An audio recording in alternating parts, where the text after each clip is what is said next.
بسم اللہ الرحمن الرحیم۔ آج ہم بات کریں گے جی عکس مساوی اور شجرہ نسب کے حوالے سے۔ ہمارے ایک دوست نے سوال کیا کہ عکس مساوی اور شجرہ نسب جو ہے اس میں فرق کیا ہے۔ تو آپ کو بتاتے چلیں کہ ہر موضوع کا ایک لٹھا ہوتا ہے جس کے اوپر تمام موضوعات کے خسرہ نمبر جو ہوتے ہیں وہ درج ہوتے ہیں، اور خسرہ نمبر کی جو حدود اربع ہوتا ہے،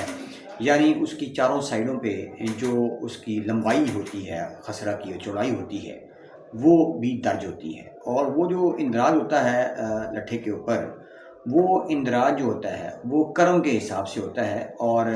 مطلب کہ جانب مشرق جو ہے ایک خسرہ جو ہے وہ 7 کرم اس کی لمبائی لکھی ہوتی ہے۔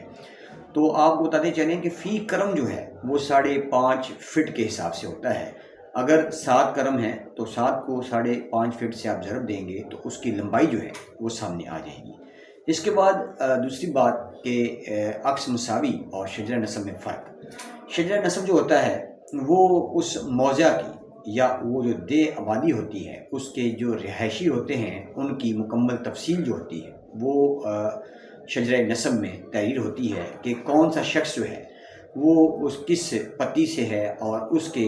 جو آباء و اجداد ہیں ان کی تفصیل جو ہوتی ہے وہ اس شجرہ نسب پر موجود ہوتی ہے۔ اور ہر فرد جمع بندی کے شروع میں شجرہ نسب جو ہوتا ہے وہ تحریر ہوتا ہے اور وہ وہاں موجود ہوتا ہے۔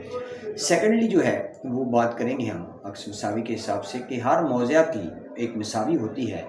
اور مساوی جو ہوتی ہے اس کو عام زبان میں لٹھا کہا جاتا ہے، اور لٹھے کے اوپر تمام کے تمام خسرہ نمبرات جو ایک موضع میں موجود ہوتے ہیں ان کی تفصیل موجود ہوتی ہے۔ عکس جو ہوتا ہے وہ بٹر پیپر ہوتا ہے جو آپ کو بازار سے ملتا ہے، اور وہ بٹر پیپر آپ کسی پٹواری کو یا ضلع یا تحصیل کے آفس میں جا کر آپ متعلقہ محکمہ ریونیو کو اپلیکیشن دے کر وہ بٹر پیپر دیتے ہیں، اور ایک درخواست جو ہوتی ہے جس کے اوپر آپ نے جس بھی خسرہ کا عکس لینا ہو وہ خسرہ نمبر درج کرتے ہیں۔ تو متعلقہ ڈپارٹمنٹ جس میں متعلقہ پٹواری،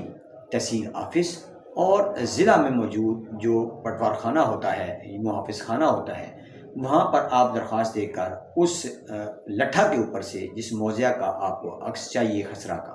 اس موضع کی درخواست دیتے ہیں، اور اس خسرہ کا جو لٹھے کے اوپر عکس ہوتا ہے وہ بنا کر آپ کو دے دیا جائے، اس کو عکس مساوی کہا جاتا ہے۔ اور عکس مساوی شجرہ نسب جو ہے یہ 2 مختلف چیزیں ہیں جو میں نے اس ویڈیو میں تفصیلاً بیان کر دی ہیں۔